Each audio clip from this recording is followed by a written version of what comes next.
প্রতিটি মিশে আছে কোক, এই তো আমাদের কোক। বেশ কয়েকদিন আগে কোকা কোলার বাংলাদেশের একটি বিজ্ঞাপন নিয়ে সামাজিক যোগাযোগ মাধ্যমে তুমুল আলোচনা সমালোচনা ছিল। এবার কোকা কোলা কোম্পানিকে লিগ্যাল নোটিশ পাঠানো হয়েছে। বাংলাদেশের মানুষের ধর্মীয় অনুভূতিতে আঘাত ও মানহানির অভিযোগে 1 লাখ কোটি টাকা ক্ষতিপূরণ চেয়ে কোকা কোলা বাংলাদেশ লিমিটেডকে এবং দ্য কোকা কোলা কোম্পানিকে লিগ্যাল নোটিশ পাঠানো হয়েছে। 7 জুলাই রোববার আইনজীবী জায়েদ বিন নাসির ডাকযোগে এবং ইমেইলের মাধ্যমে নোটিশটি পাঠান। লিগ্যাল নোটিশে বলা হয়, গত 9 জুন প্রকাশিত বিজ্ঞাপনের দ্বারা শুধুমাত্র আন্তর্জাতিক আইন লঙ্ঘনের বিষয়টি স্পষ্ট হয়নি, পাশাপাশি বাংলাদেশের মানুষের ধর্মীয় অনুভূতিতে আঘাত এনে বাংলাদেশের প্রচলিত দণ্ডবিধি 1860 এর ধারা 295 ক এবং সাইবার সিকিউরিটি আইন 2023 এর ধারা 28 ও 35 এর অধীনে কোকা কোলা কোম্পানি অপরাধ করেছে। নোটিশে দাবি করা হয়, কোক স্টুডিও বাংলা বহুজাতিক কোম্পানি কোকা কোলা কর্তৃক রোপিত একটি বিষ বৃক্ষ। এই বিষ বৃক্ষের বিষ ফল কয়েক বছর পরেই আমরা সরাসরি পেতে শুরু করব। এটি জাতীয়তাবাদের ভিত নড়বড়ে করার পায়তারা।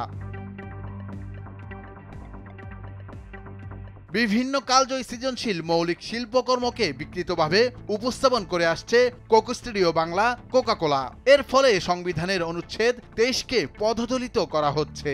সবচেয়ে গুরুত্বপূর্ণ বিষয় হচ্ছে, সংবিধানকে ক্ষতবিক্ষত করে এবং সংবিধানের মূলনীতিকে আঘাত দিয়ে সংবিধান লঙ্ঘন করে সরাসরি রাষ্ট্রদ্রোহিতা করছে কোকা কোলা।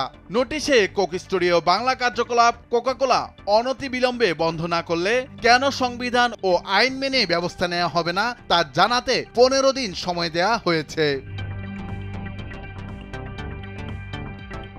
যে দেশের সঙ্গে বাংলাদেশের কোনো সম্পর্ক নেই, সেই দেশের সঙ্গে বন্ধুপ্রতিম ফিলিস্তিনের উপর অন্যায় ও বিশ্বাসঘাতকতামূলকভাবে চাপানো যুদ্ধে অবৈধ ইসরায়েলের পক্ষ নেয়ার ইঙ্গিত দিয়ে বাংলাদেশের আইন অনুযায়ী অপরাধ করেছে, যা রাষ্ট্রদ্রোহিতার শামিল।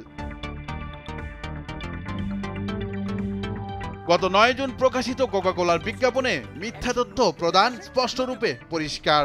ব্যবসায়ী প্রতিষ্ঠানের লক্ষ্য আর্থিকভাবে লাভবান হওয়া, এটাই স্বাভাবিক। কিন্তু যে দেশে পণ্য বিক্রি করা হচ্ছে সে দেশের মানুষের মূল্যবোধ, চেতনা এবং বিশ্বাসকে আঘাত করা কোনোভাবেই গ্রহণযোগ্য নয়। নিরাপদ খাদ্য আইন 213 এর ধারা 41 মোতাবেক কোনো ব্যক্তি কোনো খাদ্যদ্রব্য বা খাদ্য উপকরণ বিক্রয়ের উদ্দেশ্যে নির্ধারিত বিজ্ঞাপনের শর্তাদি লঙ্ঘন করে বিজ্ঞাপনে বিভ্রান্তিকর তথ্য প্রদান করে ক্রেতাদের ক্ষতি সাধন করতে পারবে না।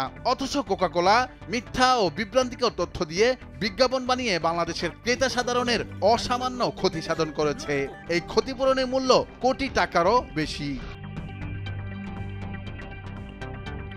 নুরুল আফসার, নিউজ ডেস্ক, ভোরের কাগজ।